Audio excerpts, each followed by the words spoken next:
Those songs, if you don't stop them at some point, they don't end. You know, the Shlomo Nigunim. Okay, Chodesh Tov. Okay, so we'll try to learn a little bit about Rosh Chodesh tonight, and also the Parsha and Sfirat HaOmer. So tonight we counted 16 days, which is 2 weeks and 2 days in the Omer.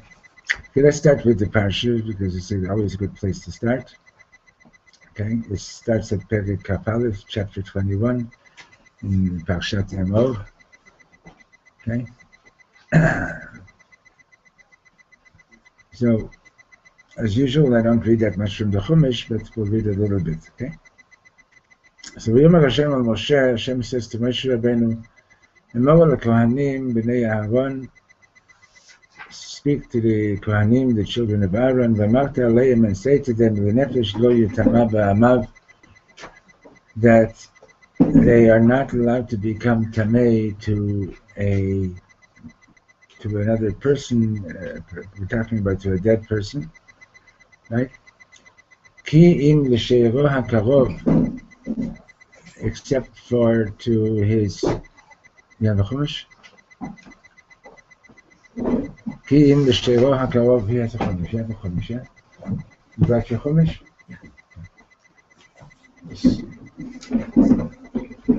Be careful with the line.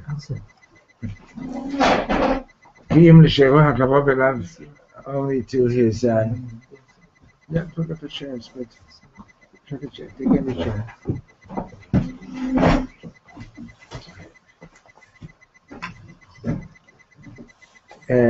He's allowed to become tamei to his wife, to his mother, to his father, to his son and daughter, to his brother. Okay,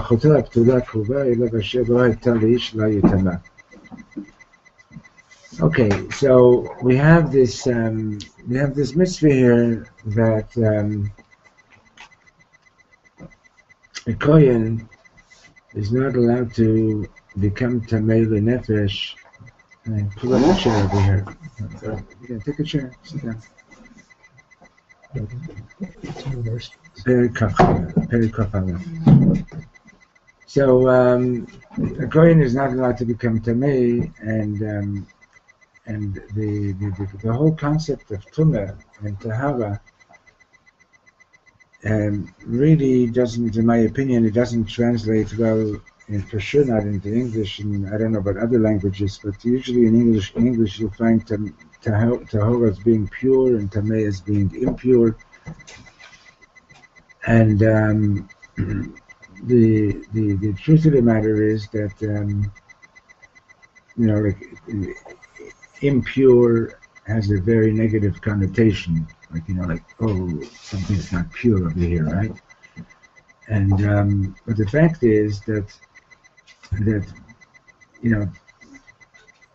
are certain areas of tumah that we could avoid, but there's certain aspects of tumah, for example, when somebody is nifter, when somebody passes away, to participate in the funeral, to help in the funeral, is actually called chesed shel emet. It's like true kindness, right? Because usually when you do a favor to a living person, it's not chesed shel emet. It's because you expect something, like in all likelihood you're going to be treated nicely in return. If you're doing a favor to someone, they're going to likely do a favor to you.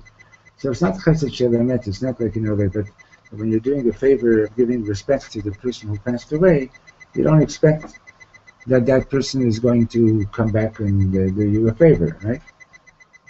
So it's chesed shel emet.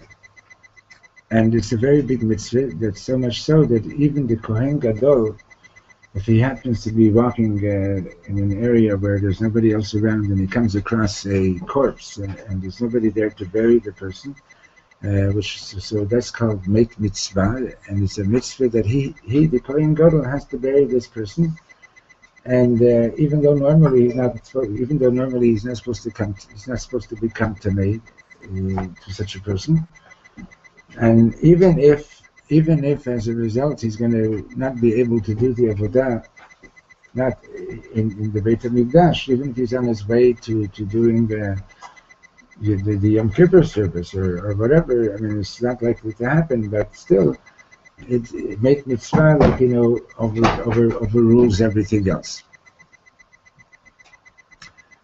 So obviously, becoming tamei is not always a negative thing. You understand? He's doing something very holy, and he becomes tamei.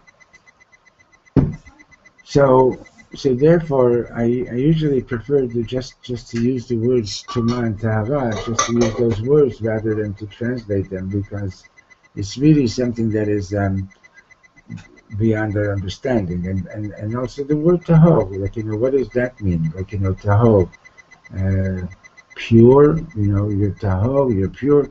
Okay, sometimes it has that meaning, sometimes it has that connotation, but not always. And so these are actually in the category of chukim. These tumah and tahara are in the category of mitzvot that are laws, like the Rambam says, kacha zeh, that's the way it is. You understand? It's beyond our understanding, but at the same time, it doesn't mean that we're not allowed to try to understand something about it. Okay. And even when you try to understand something about it, you have to always realize that it's still beyond your understanding. Okay? So there's a very beautiful teaching from the Ishbitzer in the Meir Shiloach, and he says, why shouldn't a Kohen become Tamei? I understand also that every mitzvah of the Torah, every word of the Torah is given to every single Jew.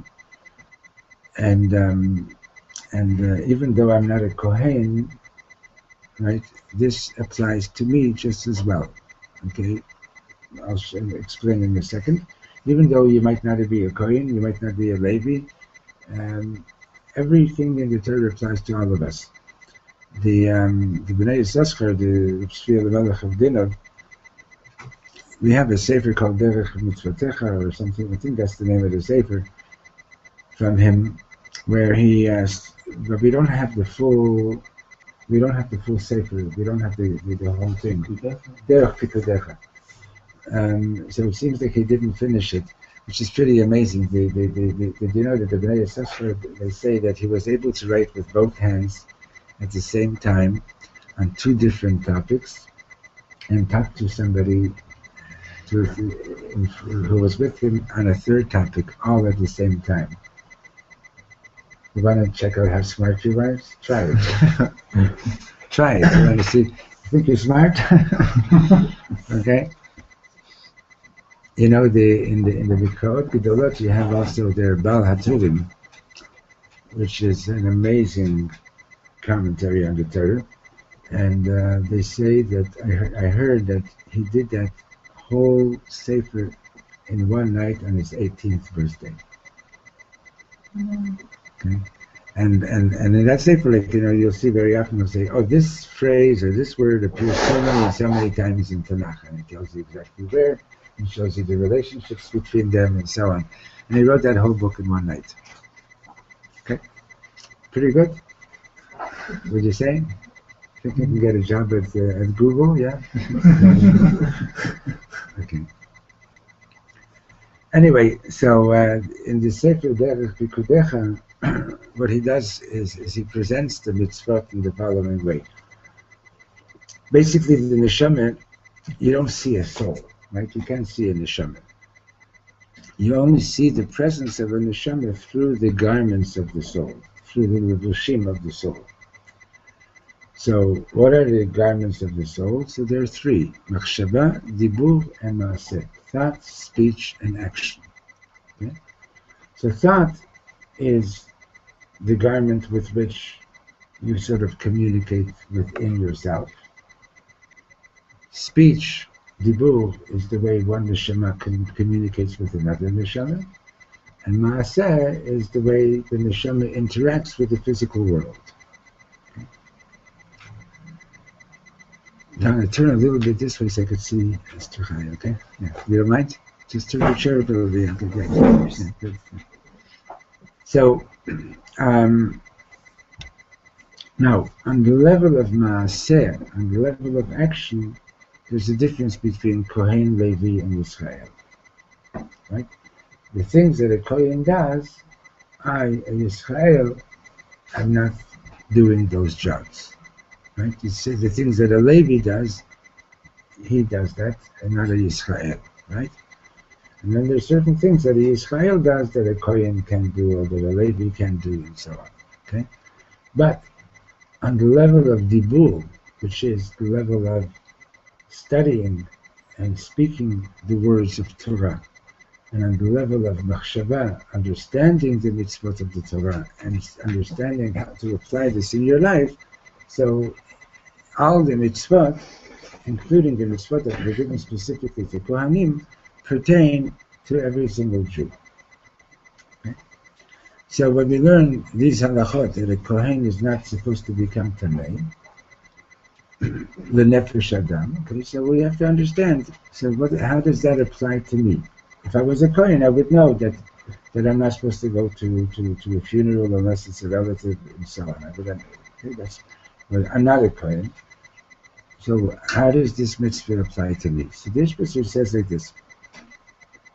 And again, keep in mind, we're talking about chukim, we're talking about laws that we don't understand completely, but you're allowed to try to understand something about it. In other words, it's not that these laws don't have any rationale. They do have reason, but it wasn't revealed to us. Okay? But if you can understand something, then you can understand it. Besides, the fact is that even in many mitzvot, which are mishpatim, laws that we do understand, there's always, there are, if not always, very often parts of the law that we don't understand. And in chukim, the laws that we don't understand, there are parts of it that we do understand. Okay? So he says like this, To be tamei means to be not in a good relationship with Hashem. And the fact of the matter is that death, is a part of life in this world. Okay? And the fact of the matter is that not everybody lives to a ripe old age. Sometimes we encounter deaths that never a young person passes away, God forbid a child passes away, or whatever, and it's not very possible to get involved with that without somehow getting upset with Hashem. That's why, in fact, the halacha is that you don't, when somebody is an onen is a relative who's going to be sitting shiva from the time that the nifter, from the time the person passed away until the funeral. You're not even supposed to try to comfort them. You're not supposed to say, like, I'm sorry, Hashem should comfort you or something like that, because right now they're in onen. They're even patur from doing mitzvot. Why are they patur from doing mitzvot? Because it's not humanly possible for a person who's in their name to put on his tefillin and do the mitzvah with joy or with love for Hashem when he just lost somebody close to him. Understand? So they're patur at that time. It's a fact that encountering death brings out negative feelings. Not always, but if the person was like 95 years old or whatever it is, so it's accepted, that they lived a good life, they lived their life, and so on, right? But for example, it's for years now already. They have this thing called March of the Living. You've probably heard about it, right? So they're actually right now. They're all in Poland, and they'll be arriving in a few days for Yom Ha'atzmaut. And I was there with my students in 1994, I think it was, and I remember at one point, when we were in Auschwitz, I had 4 brothers and sisters that I never met, And now, while I was there in Poland, I couldn't allow myself to experience what was really going on, because I had to be on for my students. You know what I mean? I had to be there to help them. But for a good 6 months afterwards, I really felt that tumah of death. It affected me. It's a fact. You can't not be affected by it. In fact, one of my students, it's a program that a lot of people apply for to be accepted to go on this trip. And one of my students was a top student and very, and was accepted for the trip. And he decided he's not going. He didn't want to step into that place of tumah, So, and he was wise. He was very wise not to go, So the Ishbishu says that the Kohen, his job is to, and he gives an example. He says the Kohen is like, he brings the korbanot, he puts the korbanot on the altar, right? And the korbanot are called, like God's food, so to speak. Don't misunderstand that, right? But the Kobani lachmi, my sacrifice, my bread, right? It's as if but it's not as if you're serving God food. Hashem doesn't need any lamb chops and things like that, But the idea is that but it's still just for us to be able to understand a little bit. It's like you're serving Hashem, your physical self, right? And so he says, for example, the king had a chef, and he says to the chef, he says, make sure that whenever you're preparing my food, that you're in a good mood. right? I don't want you to cook my food when you're upset and when you're angry and things like that. I want you to be in a good mood when you're preparing the food, right? And anybody who knows about preparing food and cooking and so on, there's there's a lot of. It's not just the ingredients of the food. Like if you buy like factory food, it's one thing. But when people eat something that's homemade, it's different, right? And as a matter of fact, I have a friend from in Schenectady. He's a rabbi there. Schenectady? He's a Reform rabbi. His name is Rubenstein. Oh yeah? I was never in the Orthodox shul. I was in the Chabad house there, but there is an Orthodox shul still. Really? Huh? Yeah. Yeah, I'm pretty sure it was. Hold on. Where are the where are the mineral baths? Saratoga. I meant Saratoga. It's right near there.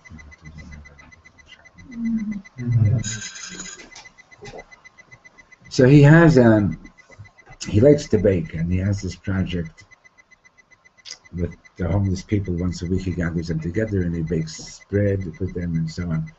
So he was here one Shabbos. We made Kiddush, we washed, and he sits down and he's having the hamotzi. And he didn't even swallow it yet. And Judy was still in the kitchen.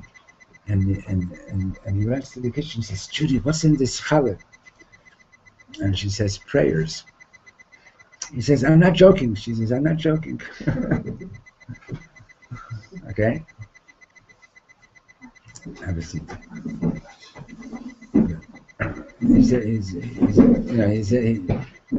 Adam, he didn't hear. So he runs to the kitchen and says, Judy, what's in this challah? And she said, prayers. And he says, no, I'm not joking. She says, I'm not joking.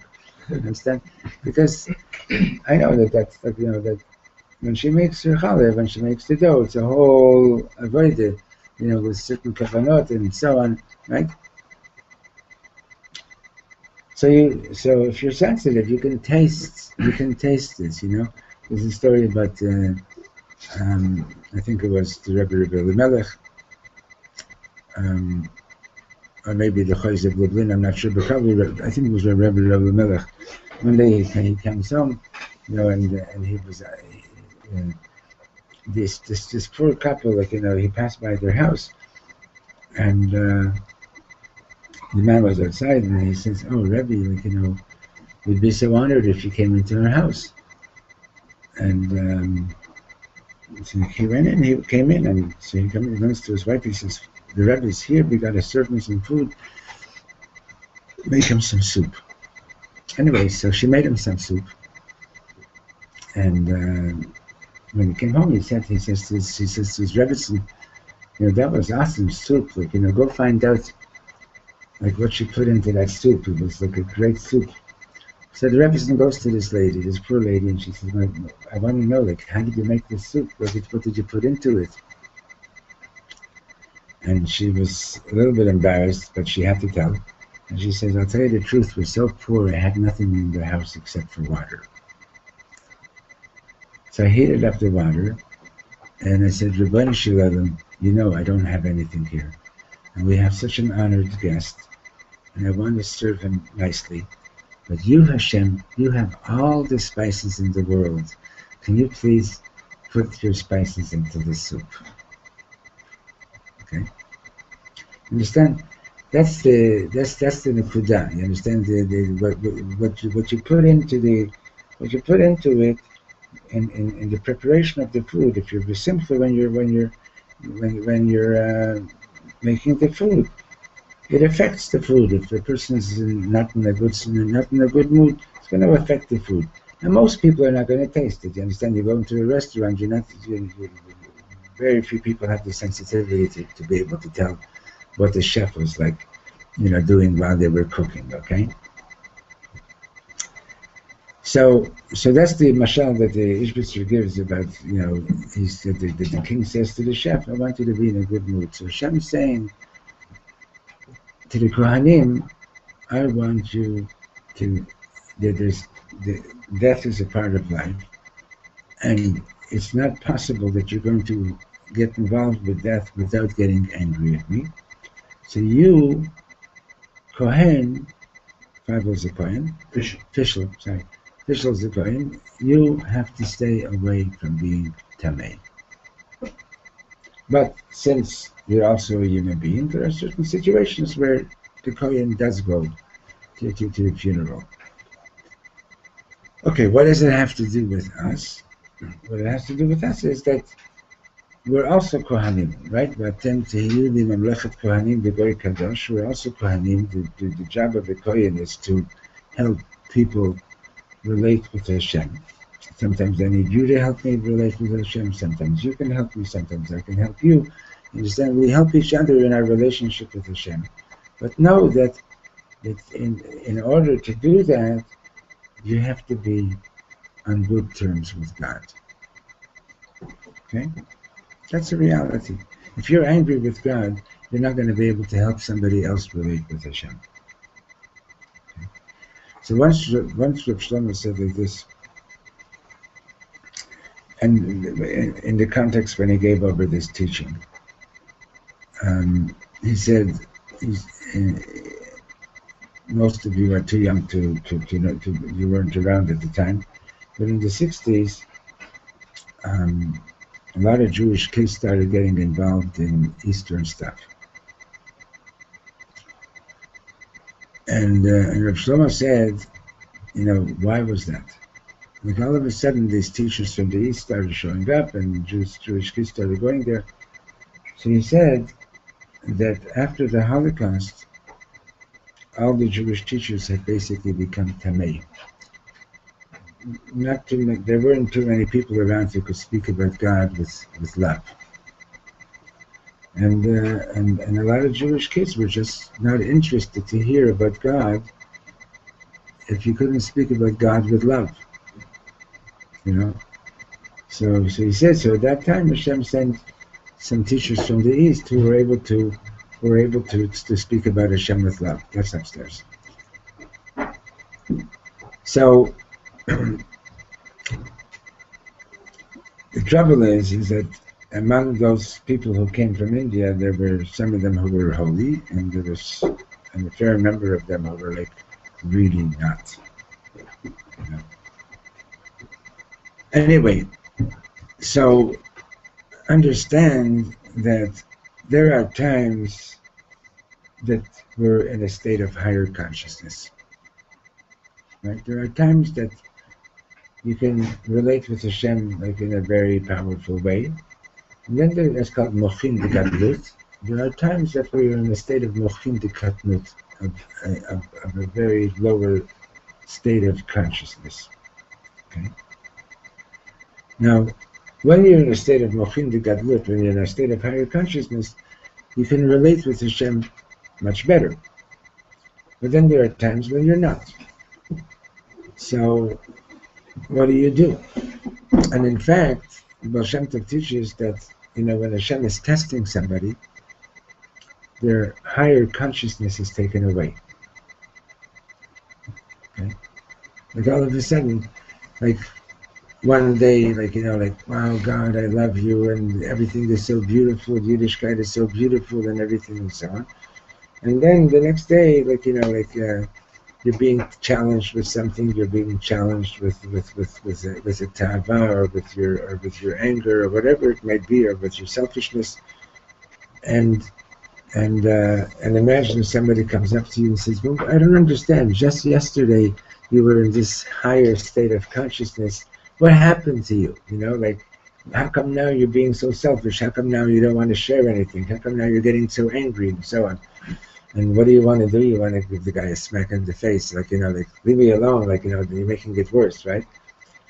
But you're being tested. And while you're being tested, that moichin regardless, thank you.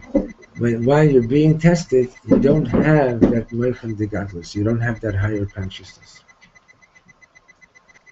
And sometimes, Baal Shem Tov says that all you can do is say, Rebbeinu Shalom, please don't let me get disconnected. Okay. Hey, you can come up here, Pesach. Okay. Don't, please, I'm not managing to do this myself. I'm not managing to do this by myself. Please don't let me get. Can you let us through? You gotta move. Yeah. Please, Hashem, I don't want to be disconnected. Don't let me be disconnected. So, what I'm doing with this verse over here, V'nefesh lo yitama. In other words, be careful. Don't let yourself be tamei. Now, what happens when you are? But the truth of the matter is that none of us really know what it means to be tahor, because we haven't been tahor since we haven't had the Beit HaMikdash. So we haven't even experienced what it means. We experience something that is maybe like gives us we can experience a difference between Tumah and Tahara, but to really know what it means to be Tahor, unless you can remember what it was like on the first day that you were born. I have a drink, thank you, for you. You know what? Unless you can remember, back to those days of when you were still pure, but we don't really know. So if you come out of the mikveh, you're still tamei. Yeah, because you don't have the Parah Aduma. You don't have the Beit HaMikdash. We're all tamei lenefesh. Okay? So hopefully the Beit HaMikdash will be rebuilt very soon, and we'll get to find out what it means to be tahor.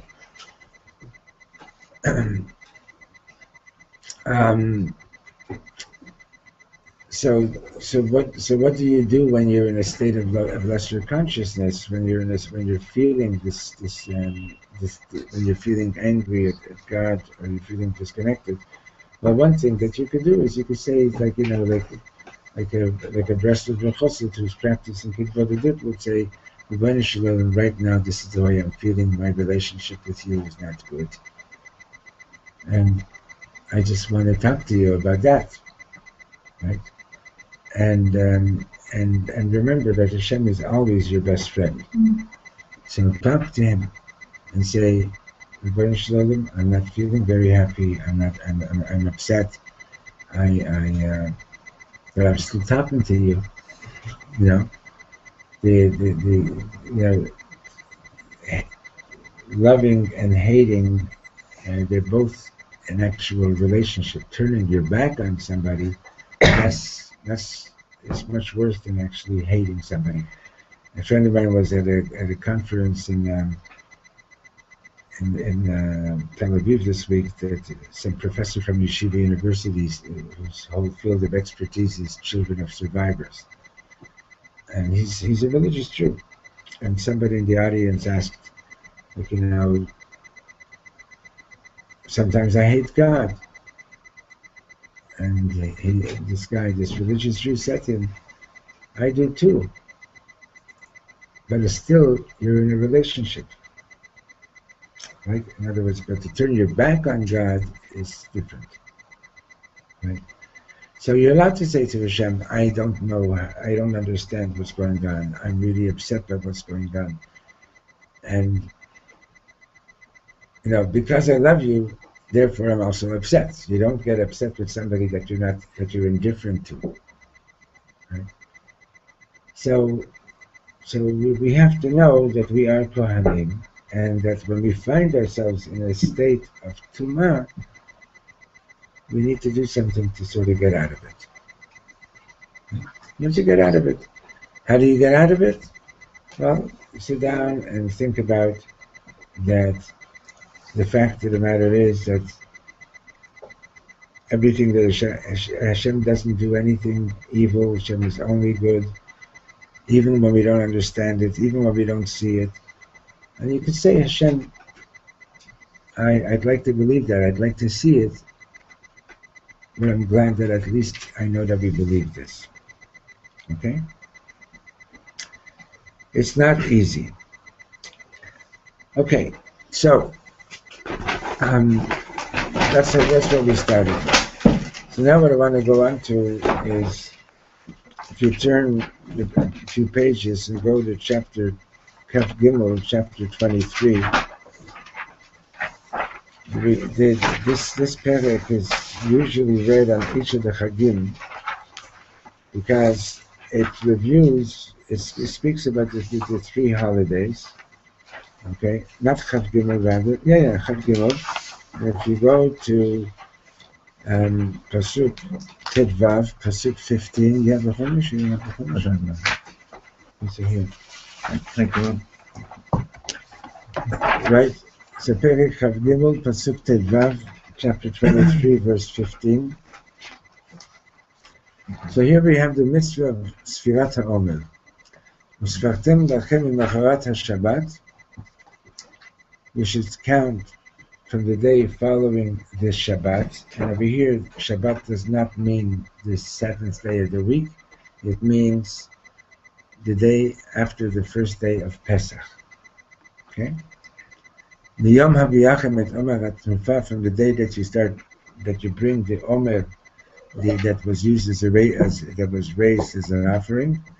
Sheva Shabbatot Mimot Yena, you're supposed to count 7 complete weeks. Ad Minacharat HaShabbat HaShvi'it, until the end of the 7th week.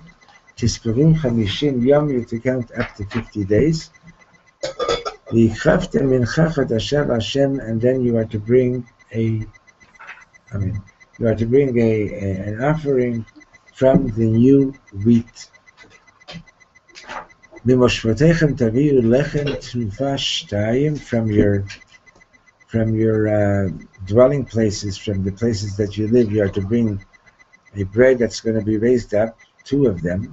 Shnei eschonim solet tzihiyena, these are to be made of 2 eschonim of fine flour. Chametz te'afena, and they're supposed to be chametz, baked chametz bikurim l'Hashem. And this is an offering of the first wheat of the season. Okay? So now, What is the symbology? please. Okay, sorry. So that's what I'm doing. So now, there's an amazing sikha from the Lubavitch Rebbe. By the way, it's okay. This book of Sichot was done by Rabbi Jonathan Sachs, who was the chief rabbi of England, and he's actually, believe it or not, he's a Lubavitcher Chassid. Did you ever see his talk? About 3 years ago, he was the keynote. Do you know him, by the way? I've met. You met him? He was the keynote speaker at the Kinnus Shluchim. And he gave this. I was there that night. You were there that night? Yeah. Really? Yeah. Wow. And it's online. You can go to Chabad.org and see his talk. It's even on YouTube, I think. But in any case, it's his story about how he became a chassid of the Rebbe is a pretty amazing story, And so one of the things that he said in that talk was, he was the chief rabbi of England for many years. He just finally retired. He's published over, I don't know, by now probably 25 books. And they put out a new siddur. Koren put out a new siddur with his translation and his commentary. And for all of you who get upset when you read Art Scroll English, go and get his siddur. It's in perfect English. Okay? And but he's a super intelligent man. So he said that one of his balabatim asked him, Rabbi, you're such a great rabbi. Why do you need to have a rebbe? So he said, the difference between a rabbi and a rebbe? He says, when a rabbi is talking, everybody in the shul is convinced that he's not talking to them. No matter what he's saying, if he's talking about Kiddush, if he's talking about Tahara, if he's talking about Lashon Hara, everybody that's sitting there is convinced he's not talking to me, he's talking to you, he's talking to you. He says, a Rebbe could be talking to thousands of people and everyone feels he's talking to you personally, right? So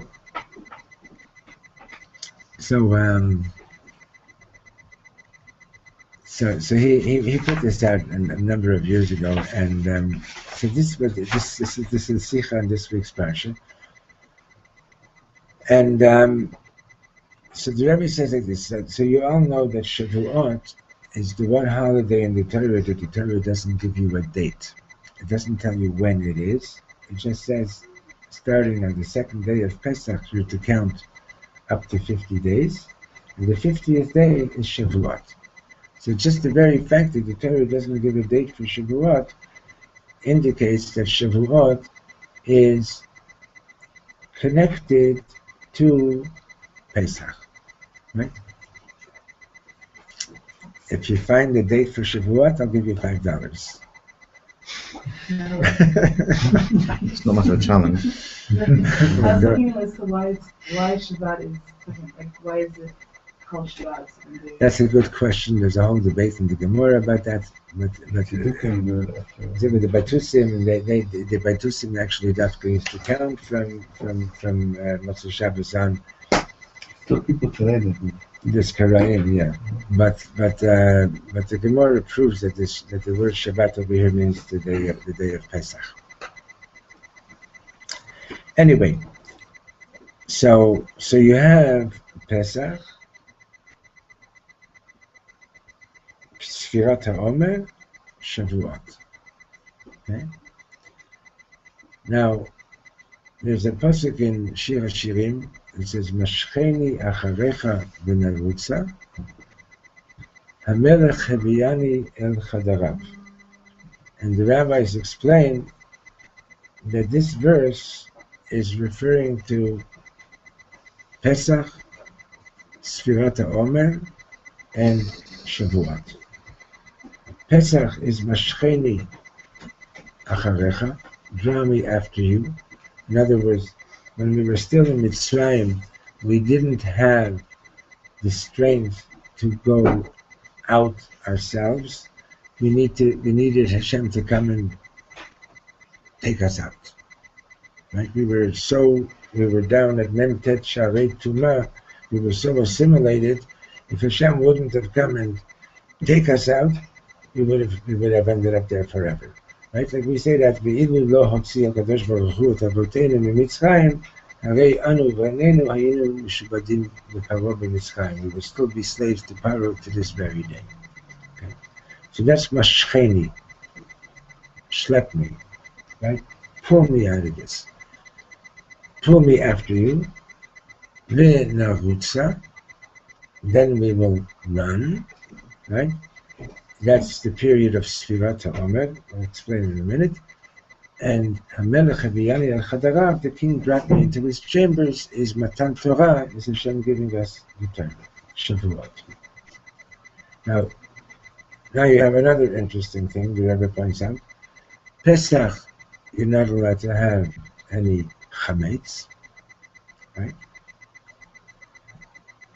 The Omer, which was brought at the beginning of the counting of Sfirat HaOmer, was barley, which is considered to be an animal food.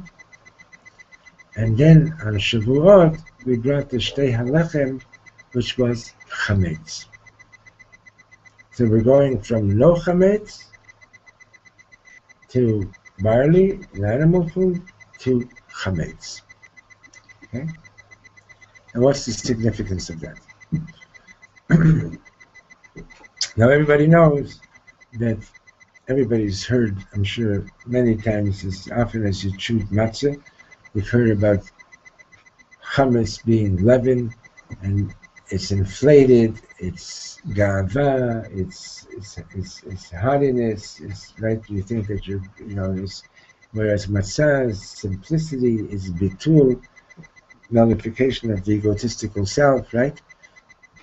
So if chametz is so bad, question is asked, then why could we eat it the rest of the year? Right? If chametz is symbolically so negative, so it's like this. The process of avodat Hashem is, first of all, there is my egotistical self, right? Everybody here has got ego. If anybody's have any doubts about that, we can prove it to you. But, you know the story about this Misnagid came in one day to the Kashgar Hasidim, and he says, you know, when I daven, when I'm praying, I'm so up there, I'm out of my body. So never say that to Kashgar Hasidim. So they waited for Mincha, and while he's doing the Amidah, one of them took a porcupine quill and gave him a good zetz in his behind, and he kept on davening. So what does the Kashgar Chassid do? He gave him a second one even harder, and now he jumped. And he says, oh, you're in your body. So he says, but the first time I didn't feel it. Okay. Anyway, so we all have a nefesh habahamit. We're all connected to our physical self, right? So the beginning of the process of Avodat Hashem is the aspect of bitul, is to subjugate, itkafia, to subjugate this nefesh habahamit, right? To say, listen, yes, my soul lives in this body, but the body is not the boss. Now, how far do you go with that? You understand that? To what extent do you have to subjugate? Do you try to destroy the passions of the body? Chas v'sholom. No. Okay. Because if Hashem's intention was just that we should be spiritual, so then we didn't need to come to this world. Right? That God wanted to have a dwelling place in the lowest of worlds. Hashem wants the neshama to be in a body, and wants the body to participate in Avodat Hashem. So initially, it's Mashcheni Acharecha. Hashem, I'm so in my body, I need you to give me a tug. I need you to pull me. Okay? And notice, Mashcheni is Lashon Yachid. It's in the singular. Right? Mashcheni Acharecha, V'narutza. V'narutza is Lashon Rabim. It's in the plural. Right? So the verse begins in the singular and it goes on into the plural. So in the singular, it's like, pull me, right?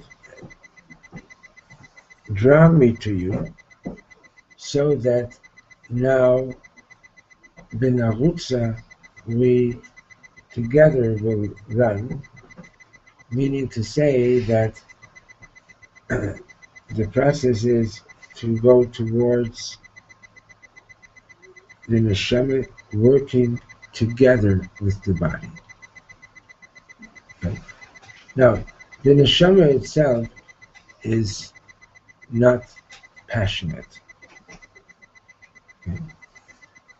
Passion is something that you have from your body. Okay. That's why Esav says to Yaakov, he says, you're just, intellect, spiritual. I'm the real thing. I'm passion. Okay? Esav is red, fire, passion, and so on. So it starts off with Hashem taking us out at Pesach, at Yetziat Mitzrayim, right? But then we move into the avodah of Sfirat HaOmer, or like we say in the prayer, that everybody knows is Tikkun Hamidot. You start working with the barley. So it starts off with matzah. You can't have any chametz on Pesach. Starts off with no chametz. In other words, there's no room for ga'ava. There's no room for any self, so to speak. It has to be bitul. You have to just say, okay, God is schlepping me out. I'm going. Okay. But then the process is barley, machal behema, animal food, you start working with your animal. You start doing tikkun hamidot during the period of Sfirat HaOmer, right? Until you get to the point of Shavuot, where the sacrifice is shtei halechem, that dafke chametz. Whereas all year long we didn't offer anything that was chametz, right? Something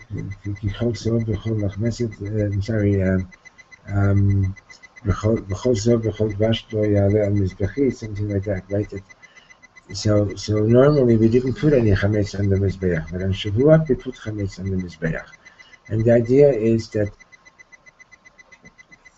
so originally you start with subjugating the body, then you start involving the body in the service of Hashem, to the point that even the body becomes kadosh and wants to contribute its passion and wants to be participant with you in serving Hashem.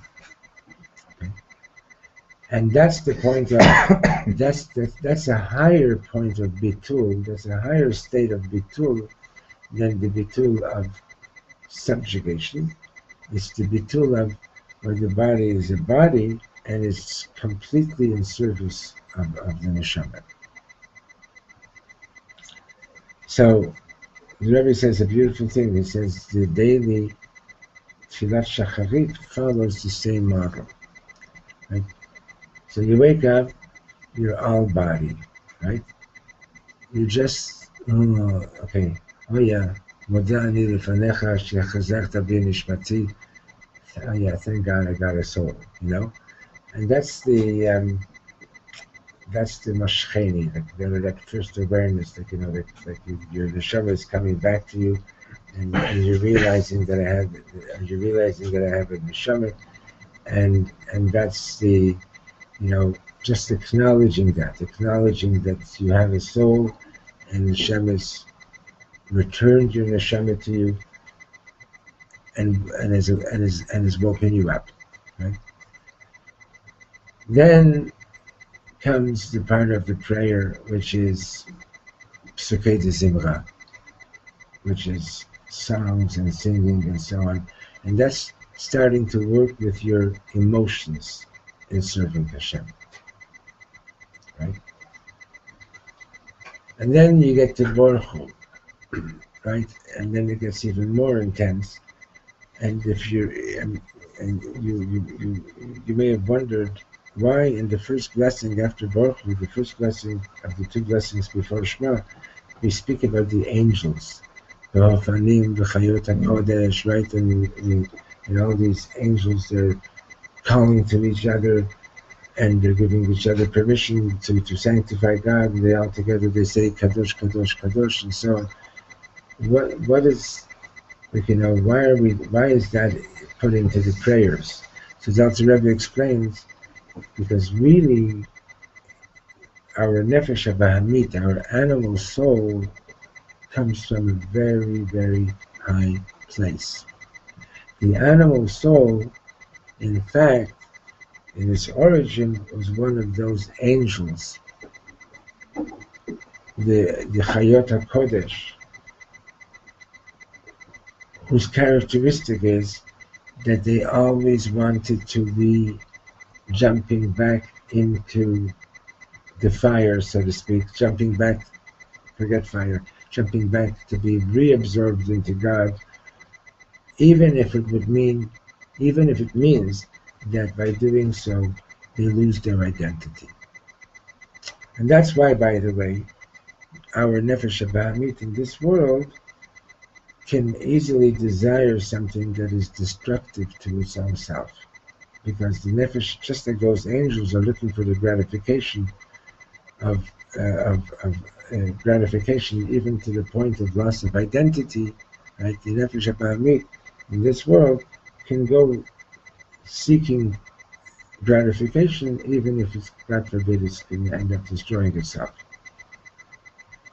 So that whole part of the prayer is basically the neshama talking to the body and reminding the body that you should know it's not stam that I'm trying to subjugate you, but you actually originate in a very, very high place.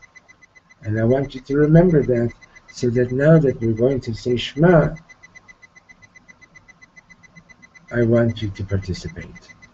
Contribute your energy in saying Shema Yisrael Hashem Elokeinu Hashem Echad. Contribute your love, contribute your emotions in V'ahavta Hashem Elokecha.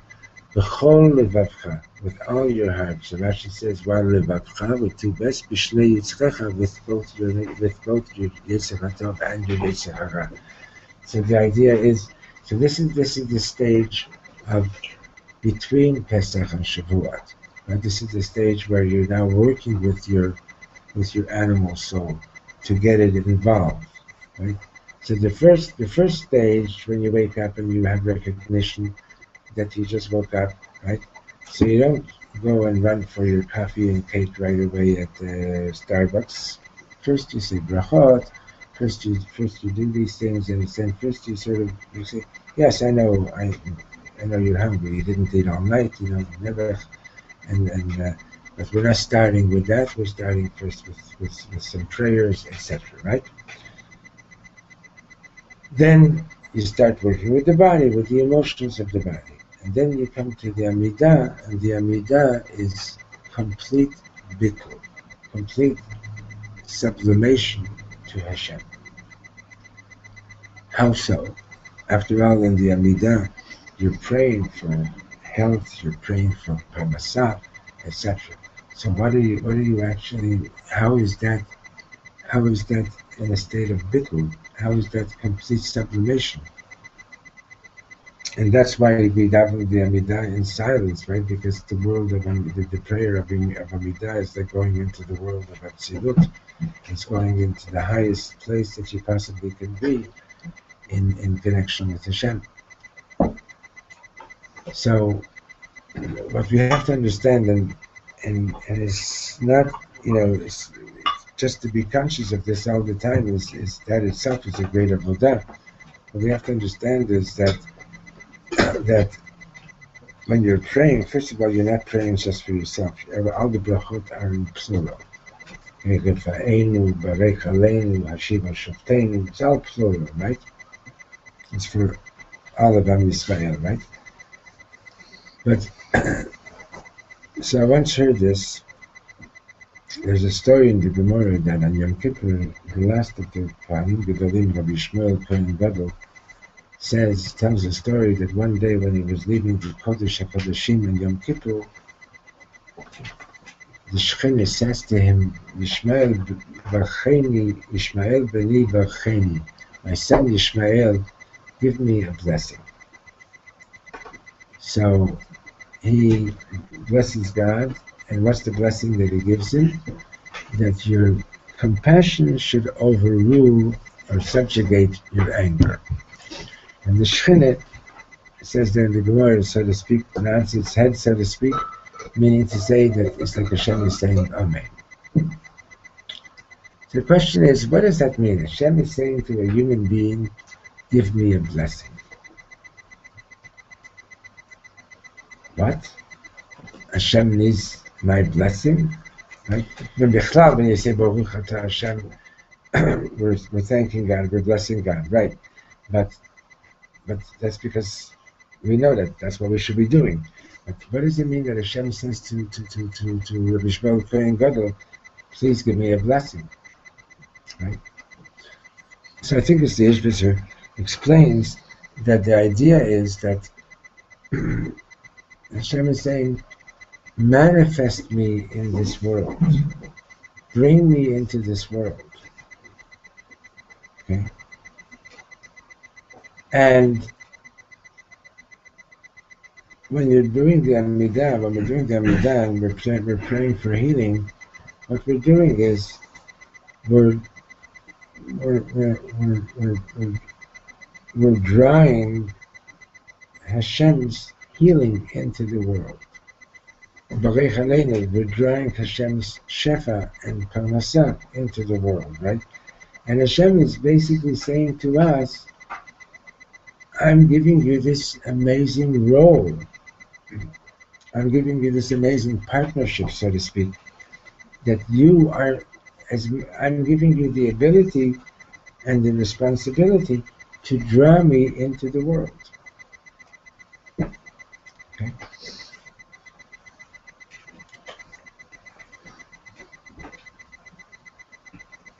And and and and not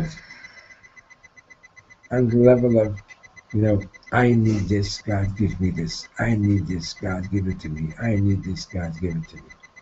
But on the level of Hashem, I'm totally given over to you, and let me have the opportunity to be the channel to bring your presence and to bring your blessings into the world. Okay? And that's the level of Shavuot, right? Where we were totally nullified to God, right? As soon as we heard the first word, the first letter of Matan Torah, our souls left our bodies, and then Hashem put them back. The Malachim came and put our souls back into the bodies. But in other words, we were so elevated, so close to Hashem. So Hashem says, no, in Shavuot, the sacrifice, the Shtei Halechem, it has to be chametz. In other words, it has to be the soul in the body, and the body has to be a very big participant in the Avodat Hashem. Okay? So, Leah raised the question that's brought into the Gemara: why does it say Hashabbat? Right?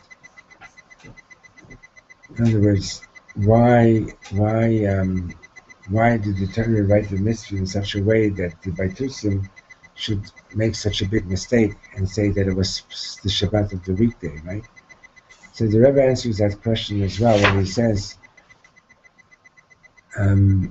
I'll read this directly, okay? So he says, to achieve the transformation of the animal soul demands the deepest reserves of spiritual energy.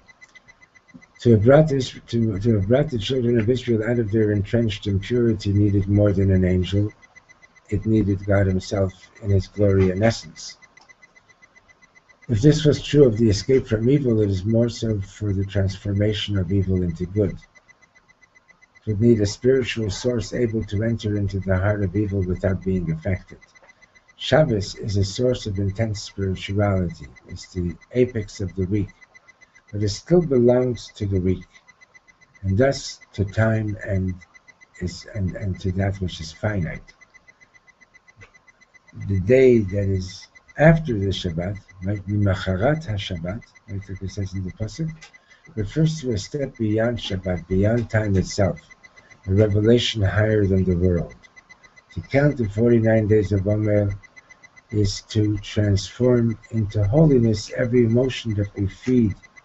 We must rest our efforts, but on the morrow of the Shabbos, we have to rest our efforts. In other words, stop making the effort and let the light of God from to receive the light of Hashem from beyond this world. Okay? So in other words, there's avodah that you're doing. You're doing the avodah to make the transformation. And then there's the level of stop doing and receive what Hashem is giving you. Okay? Understand? Because we have to do.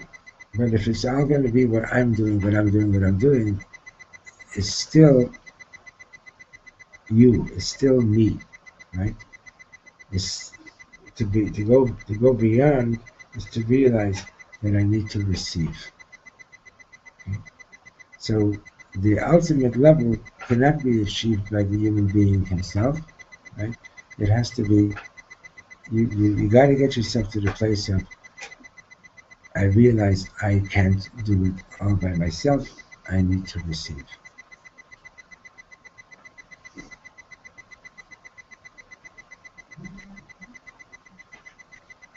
And, you know,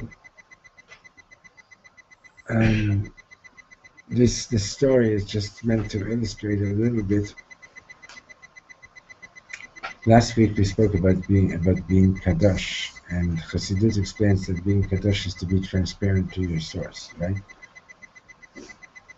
So you're giving somebody a glass of water, and to give it in a way that is holy is to, so to speak, get out of the way. Because Hashem is giving you the opportunity to do someone a favor. Don't take that honor for yourself. It really belongs to God. And when you do that, when you get out of the way, you're actually making space for that for that person who's receiving the water to actually feel like, wow, Hashem, I was thirsty. Thank you so much. So on one occasion when R Sholom came to visit us in Montreal, it was like the middle of winter and he was mamish. He was so sick. He had a really bad cold and everything. And we lived like 3 flights up, no elevator. And he wasn't young. And like he'd come into the building and he'd look at those stairs and I'd feel like, oh my God, I wish I had the koyach to pick him up and carry him up the stairs. He would walk up 2 stairs and stop and catch his breath, you know? Had mamish Mesiras Nefesh. Anyway, we're finally upstairs and the people came in, and he always started with singing, and he's coughing. And I was sitting in front of him, and I said, you know, Rebbeinu Shalom, let me sing for him, so that he could rest his voice at least. And I started to sing, and but after a minute or 2, I sort of began to hear myself, and I said, wow, Sholom, you sound pretty good. And like that, I lost it. And I opened my eyes, and he looked at me like, you had to do that? You know? It was like he had lent me his voice, you know? But the only way I was able to have it was by not being conscious of it, and by not being conscious of myself. Right? The second that you start being conscious of yourself, Shem, you're back to your Behela, you know, you're back to your Nefesh HaBahamis, you're back to yourself, you understand? So, the truth is, you can't be there all the time. You know, like, you can't walk into shul and say to the Yetzer Hara, listen, you stay outside, wait till I finish davening, you know. No, he says, I'm coming in with you, you know, like Rav Levi Yitzchak, when he got married, Rav Levi Yitzchak of Berditchev. So his father-in-law was a big misnagid. He didn't know that his daughter was marrying the chassid. So when he found out, he told her, get a divorce, you know, demand they get. But she was obviously on a different level. So they honored him to go up to lead the Atar HaReisa before Hatot on Simchas Torah. So he goes up to the Yomit, puts on the talis. Everybody's waiting for him to start, and he takes off the talis, puts it down, and he's still standing there. He puts the talis back on. Everybody's waiting. He takes off the talis, puts it back down. Puts it on again, and he still doesn't start. And he takes off the talis and puts it back down, and he says, if you know how to daven and you're such a big Talmid Chacham, do it without me. And he walked out. So of course his father-in-law was like furious and demanded an explanation. So he said, what happened was, I put on the talis, and I'm about to start, and lo and behold, like right next to me is the Yetzer Hara, and I say, what are you doing here? And he says, I'm here to lead the davening with you. So I said, what do you do? You don't know how to daven. She says, and where do you know how to daven from? She says, I learned how to daven by big tzaddikim. So he says, I was there also. I know how to daven also. So I took off the tablets and I'm davening together with you. But then I figured, all right, I got to daven, so I put the tablets back on. And he's there again. And I said, what are you doing? He says, I'm waiting for you to start. We're doing this together. So he said, but I'm a Talmud Chacham. I know how to do this. So the Yeshua says, I'm also a Talmud Chacham. I learned in the same yeshiva together with you. So I finally took off the tablets and I said, listen, if you're such a scholar and you know how to daven, do it without me.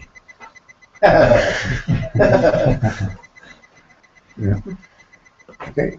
So you understand, sometimes you got to be to introduce a little bit of cleverness. Going back to what we talked about at the very beginning, about the Kohanim, about the Tumah, and so on.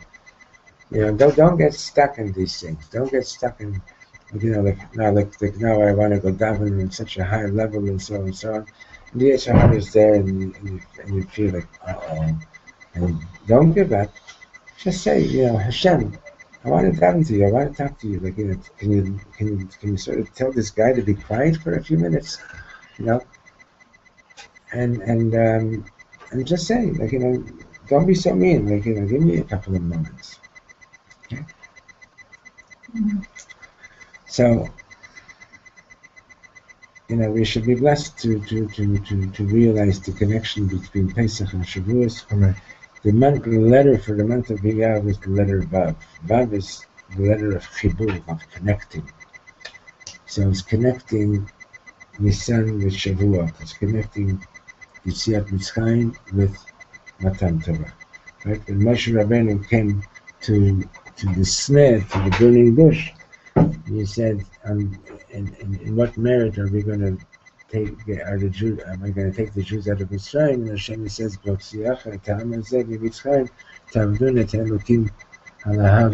you come out of Mitzrayim, you're going to serve Hashem on this mountain.